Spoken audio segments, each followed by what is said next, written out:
Jadi Bapak Ibu sekalian, sampai hari ini tarik-menarik pusat daerah itu tidak pernah berhenti. Dulu pernah kita bikin namanya Republik Indonesia Serikat. Dan itu diantaranya ada kecenderungan untuk menjadi negara federal.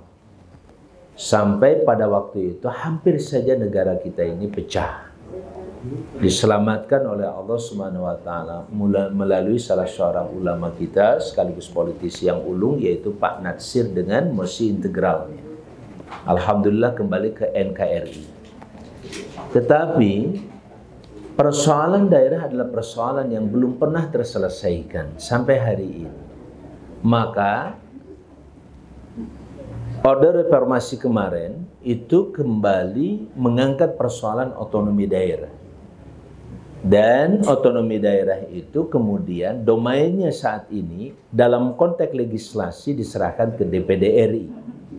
Hanya sayang Pak Sofyan, DPD RI tidak diberi kekuasaan membentuk undang-undang. Membahas, memproses dari mulai A sampai Y, A, B, C, D, F, G, H sampai Y itu ikut. Tapi giliran ketok palu menjadi sebuah undang-undang Z, kita nggak dilibatkan. Itu persoalan. Seharusnya semua daerah, mulai dari kota, kabupaten sampai provinsi, itu harus mendukung penguatan. Kadangpunten anu kasuhun. Sekali lagi, tanpa mengurangi rasa hormat kami dan penghargaan kami kepada DPR RI. DPR itu bagaimanapun juga berpikirnya tentang pusat. Berpikir tentang Indonesia secara keseluruhan. Betul. Undang-undang pun rata-rata undang-undang itu. Jadi pada saat ada, lihat, yang disebut dengan anggaran. Anggaran pusat pegang 75%, sementara daerah itu cuma 25%. Itu kan produk undang-undang yang dibuat oleh DPR RI. DPR tidak pernah proses tentang itu. Tidak pernah protes. Kami DPD protes. Kenapa? Beban negara ini, pembangunan dan permasalahannya, kata seorang peneliti dari STPD yang dia seorang dosen di sana, dia mengatakan beban negara ini ada di daerah itu 60%, Bu. Duitnya cuma 25%. Sedangkan di pusat bebannya cuma 30 atau 40%, tapi dananya sampai 75% hari ini. Kapan negara ini akan bisa adil dan sejahtera? Sulit. Halo? Nah, maka kami sering sampaikan, Ibu Is, mitra DPRD itu ke DPD akhirnya. DPD. Kenapa? Karena baik DPRD maupun DPD selalu menyuarakan kepentingan daerah. Maaf, sementara DPR jarang sekali menyuarakan dan membela kepentingan daerah. Contoh sekarang, Undang-Undang Cipta Kerja. Undang-Undang Cipta Kerja yang tadi di dalamnya ada persoalan tentang perizinan. Salah satunya tentang persoalan perizinan lingkungan hidup. Itu sudah diambil lagi oleh pusat. Daerah tidak punya kekuasaan apa-apa untuk menentukan perizinan hari ini. Resentralisasi, diambil kembali, disentralkan kembali, itu sudah dilakukan.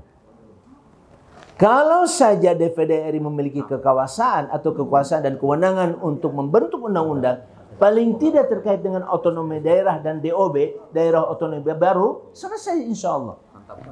Kalau bicara tentang alasan mereka selalu begini, nggak ada anggaran. Loh, memang anggaran buat siapa? Kan kita buat anggaran itu kan buat republik. Republik itu salah satunya unsur daerah itu yang paling menentukan. Kenapa uang tidak dikirim ke daerah? Saya tanya, itu yang 75%, yang 2.500 triliun itu dikemanakan? Oh, nanti juga dikirim ke daerah. Lalu kenapa nggak diserahkan ke daerah? Daerah diberi kekuasaan dan kewenangan untuk mengatur keuangannya sendiri. Membangun. Negara kan sudah punya yang namanya RPJPN. Kemudian diterjemahkan dalam RPJPD.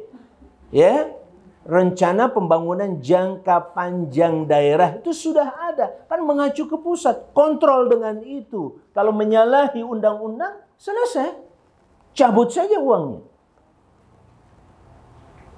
Termasuk dana tentang pendidikan. Pendidikan yang 660 triliun itu dikemanakan.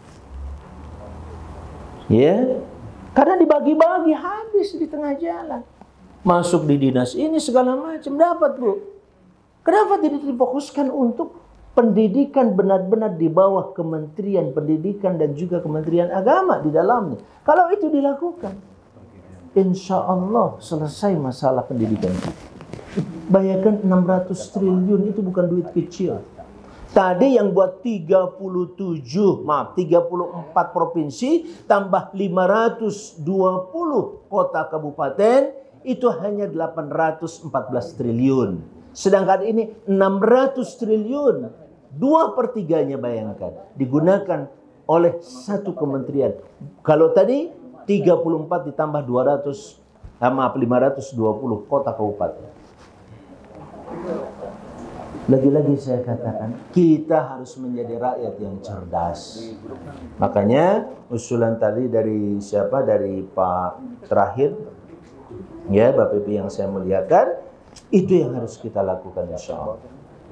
Ya, makanya apapun yang terjadi ke depan Pak Sofyan, kata kuncinya ada di presiden dan anggota legislatif.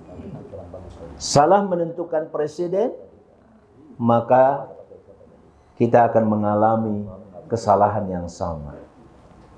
Maka kita akan terjerumus pada lubang bukan lagi kedua kali, tapi kesekian kali melakukan kesalahan.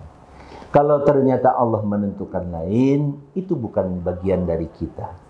Kita tetap ar-ridha bima qadarullah. Kita tetap ridho dengan keputusan Allah. Kenapa? Karena keputusan Allah pasti ada hikmah di dalamnya. Tetapi kalau itu kesalahan kita, kita tidak pernah berjuang atau kurang perjuangan kita, mereka 10 langkah, kita cuma 1 langkah, jelas jangan salahkan siapa-siapa. Allah pun sudah mengingatkan, innallaha la yughayyiru ma biqaumin hatta yughayyiru ma bi anfusihim. Jangan lupa like, share, subscribe channel inspirasi dari Kang Haji Amang Safruddin ya. Jangan lupa subscribe ini.